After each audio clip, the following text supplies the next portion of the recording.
Recently, I shared my article, Labels Belong on Jars, with a couple of people who'd reached out asking me about ADHD, of all things.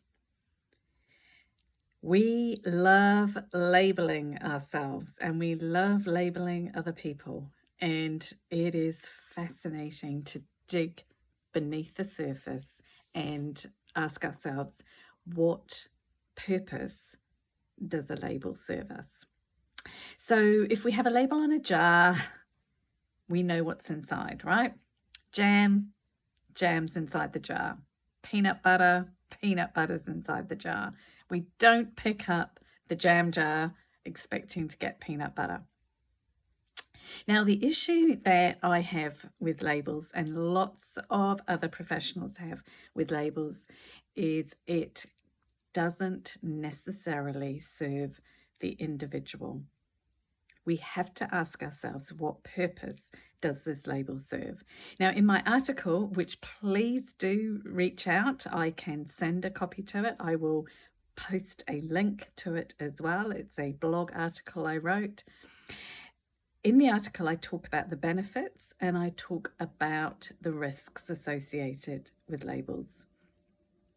The benefits are a label gives us information. Great. A label might give us a clue as to what we need to do and how we need to support that person. For example, if they have ADHD, what do we know about that and how can we support that person? However, the flip side of that is we start making judgment calls, we start making assumptions, and we may miss out. We may actually impact on the individual in a way that is not helpful for them. So I do go into depth about, the benefits, but I also discuss the disadvantages and the risks that once that label is given, it is there for life, especially if you've got a diagnosis, right? And we need to be clear about do the benefits outweigh the risks and the disadvantages. Now, that's in relationship to possibly, really well-known labels as ADHD, etc., etc. What about labels defining our behavior, such as I'm a procrastinator? Have a think about that, because that's another area that is challenging for us. We aren't a procrastinator. We are who we are.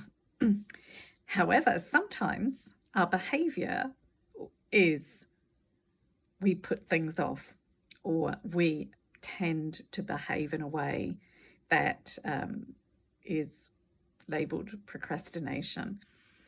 But once you start defining yourself in terms of your behavior, you're kind of limiting your ability to change. And, a lot of people say, yeah, that this is semantics, it's not important. It's a throwaway comment. And that is where the danger is. It's a throwaway comment. I'm stupid. I'm silly. I'm whatever. And once we let those little habits slide and those terms become part of who we are and part of our story, we're on that slippery slope to not actually being able to break free of those labels. So challenge yourself. Where do you find yourself saying that? You are not your behavior. Sounds simplistic, but that's where the power and the strength lies, in changing behavior. You're not changing who you are, you're changing your behavior. And this is gosh, this is a topic.